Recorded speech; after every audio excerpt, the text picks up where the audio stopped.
terceira série, boa tarde. Vamos para a nossa aula de hoje. Como nós já finalizamos nossa apostila e nosso caderno de atividades, a gente vai começar uma revisão a respeito do conteúdo da apostila 11, tá? Então, lembrando que nós vimos sobre magnetismo e eletromagnetismo. Então, vamos lá. Lembrando lá sobre o início da nossa apostila, a gente começou a ver a respeito dos ímãs. Então, o que são os ímãs? Né? Eles podem ser naturais ou artificiais.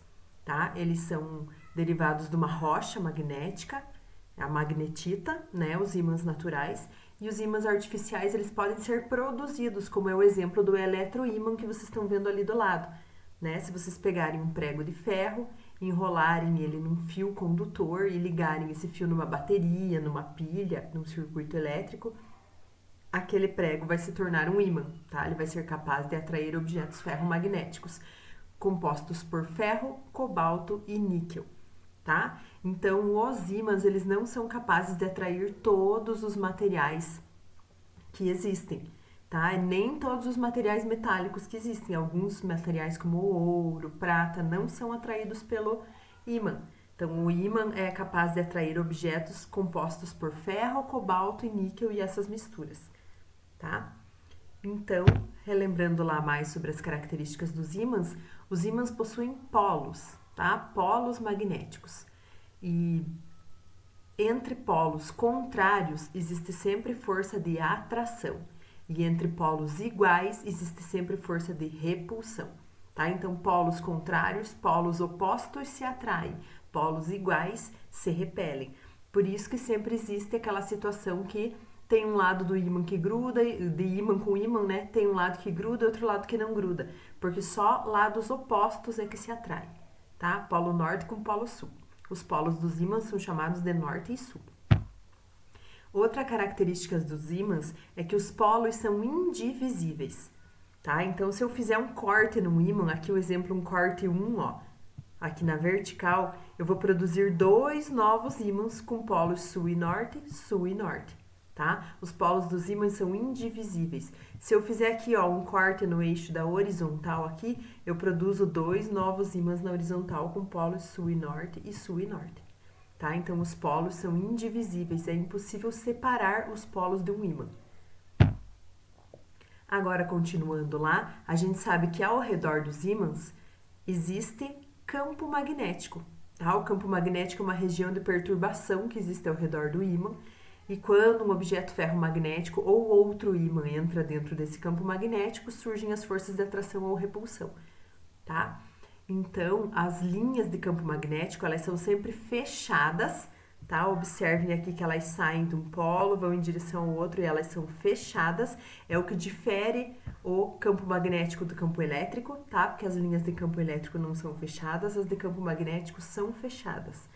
E elas sempre saem do polo norte em direção ao polo sul, tá? Quando as linhas estão mais próximas, significa que o campo magnético é mais intenso. Onde as linhas estão mais afastadas, significa que o campo magnético é menos intenso, tá? Aí, continuando aqui, as bússolas são ímãs que se orientam com o campo magnético da Terra, tá? Elas foram muito utilizadas durante as navegações antigamente, né? Hoje já existem outros instrumentos de orientação que são mais eficientes, tá? Mas a bússola, na verdade, ela é um ímã, a agulha dela é um ímã e ela sempre aponta para o polo norte geográfico da Terra, tá? Então, a agulha, o polo norte da bússola aponta para o polo norte geográfico da Terra, por quê? Lembrem lá, gente, no polo norte geográfico da Terra se encontra o polo sul magnético e no polo sul geográfico da Terra se encontra o polo norte magnético. Lembrem lá que os polos geográficos e magnéticos são contrários, tá? E não é que eles são exatamente no mesmo lugar. O polo sul magnético está próximo do polo norte geográfico, tá? E esses polos, eles podem se movimentar e sofrem alteração da localização deles durante o tempo, tá? Eles não são sempre fixos, mas lembrem lá, no norte geográfico fica o sul magnético, no sul magnético fica o norte geográfico. Então, por que a agulha da bússola aponta para o norte? Porque lá fica o sul magnético. Então, o norte da bússola é atraído pelo sul magnético, por isso que ele aponta lá para cima. No sul magnético fica o norte geográfico, tá bom? Agora, vamos ver a respeito do experimento de Ørsted. O Ørsted percebeu que quando um fio é percorrido por uma corrente elétrica, ele gera ao redor de si um campo magnético também. Então, se eu posicionar uma bússola próxima desse fio, ela vai sofrer uma alteração na direção que ela vai estar apontando por causa do campo magnético gerado pelo fio, tá?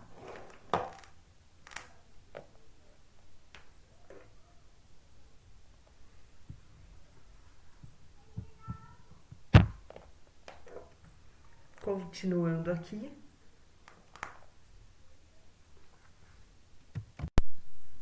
Então, dando continuidade aqui, nós vamos ver agora o campo magnético que se forma ao redor de um fio retilíneo. Então, um fio retilíneo, quando é percorrido por uma corrente elétrica, ele gera ao redor dele um campo magnético. O campo magnético ali está representado por aquelas linhas circulares vermelhas.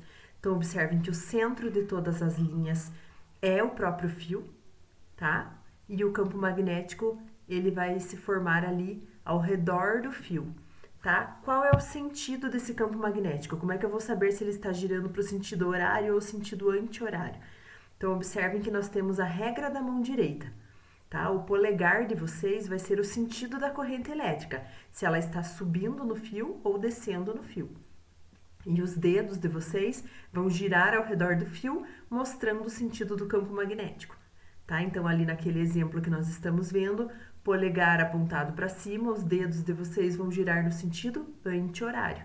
Então, esse é o sentido do campo magnético, tá? Vamos ver um vídeo agora que exemplifica melhor essa situação.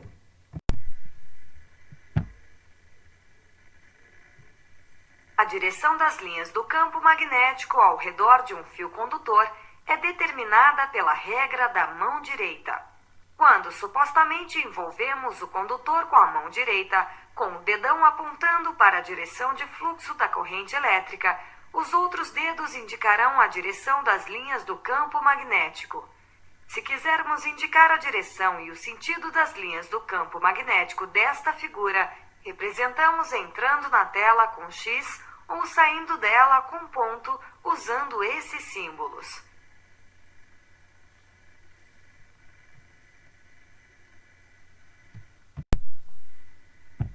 Agora, continuando aqui, para determinar o valor do campo magnético, nós temos a fórmula, tá? Então, o campo magnético é representado pela letra B maiúscula e a fórmula é μ vezes I sobre 2πr, sendo μ a constante de permeabilidade magnética do vácuo, que é sempre 4π vezes 10 a menos 7, tá?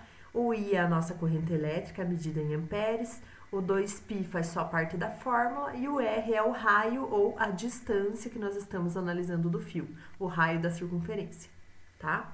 Agora vamos ver o campo magnético que é criado ao redor de uma espira.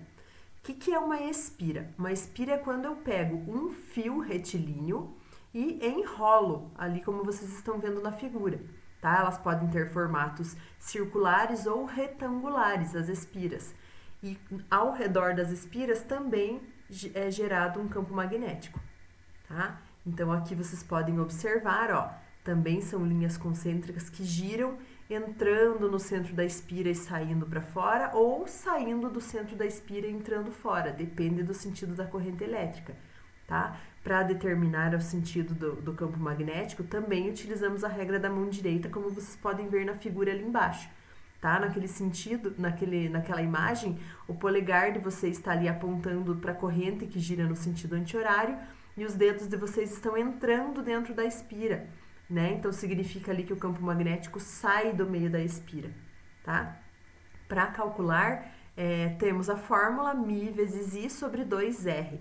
Observem que a fórmula é bem parecida com a do fio retilíneo, só a gente só tira o π da parte de baixo da fórmula, tá? Vamos ver agora um videozinho também que representa melhor essa situação.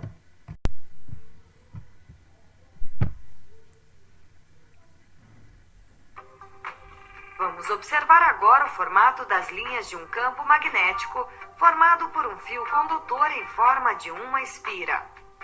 Enrolamos um condutor linear por onde passa a corrente elétrica. Dessa forma, as linhas do campo alteram suas formas. Elas agora se parecem círculos envolvendo o fio, que é o condutor. Ao contrário do que ocorre com um fio condutor reto, podemos de alguma forma identificar os polos magnéticos da espira de material condutor.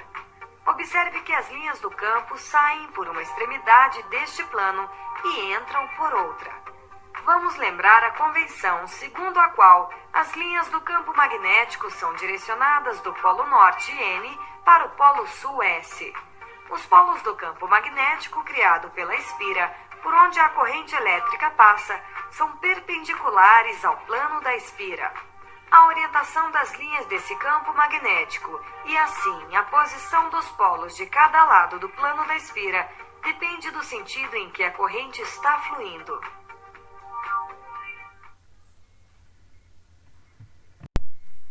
E agora, para finalizar, nós vamos ver o campo magnético que é gerado num solenoide.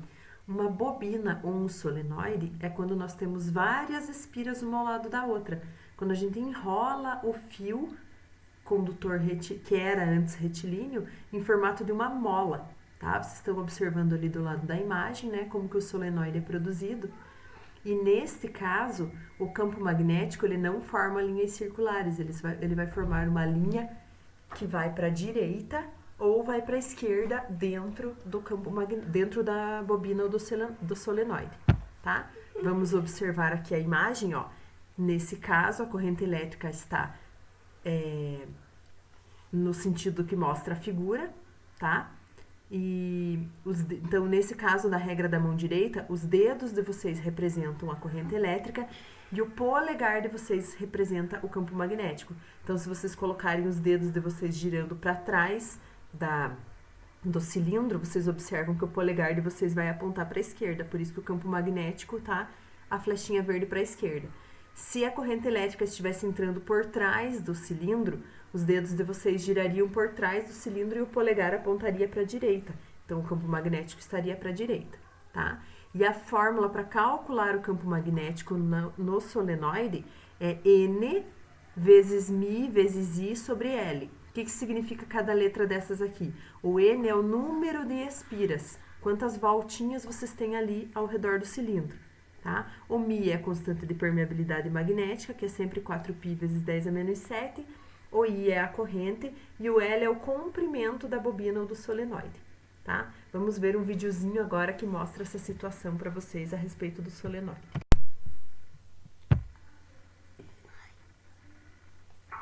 Quanto aos vários formatos de condutores, o fluxo de corrente elétrica e os polos magnéticos pode-se realizar diversas configurações.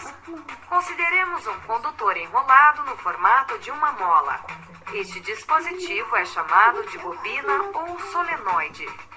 Ao aplicar uma tensão nas extremidades do solenoide, inicia o fluxo da corrente elétrica. Cada bobina pode ser tratada como um circuito circular individual. A corrente flui através de cada uma das espiras, sempre na mesma direção. As espiras circulares estão alinhadas uma após a outra, de modo que o polo sul S, criado por cada uma delas, está ao lado do polo norte N da espira seguinte. Agora, então, para finalizar a nossa revisão sobre ímãs, a gente vai ver aqui fazer um mapa conceitual a respeito de magnetismo. E a atividade da aula de hoje vai ser copiar esse mapa conceitual no caderno de vocês. Tá? Vocês vão mandar foto, como a gente não teve exercícios nessa aula, vocês vão mandar foto só sobre foto do mapa conceitual, tá? Então, vamos ver lá a respeito dos ímãs. Então, os ímãs, eles atraem alguns metais e outros ímãs. Lembrem lá que eles não atraem todos os metais, só os ferromagnéticos, que são compostos de ferro, cobalto ou níquel, tá? E eles atraem também outros ímãs. E eles são usados em bússolas, tá? Aí aqui eles têm polos, tá? E esses polos geram campos magnéticos, tá? As bússolas aqui, elas apontam sempre para o norte geográfico, tá? Agora a respeito dos polos aqui, ó.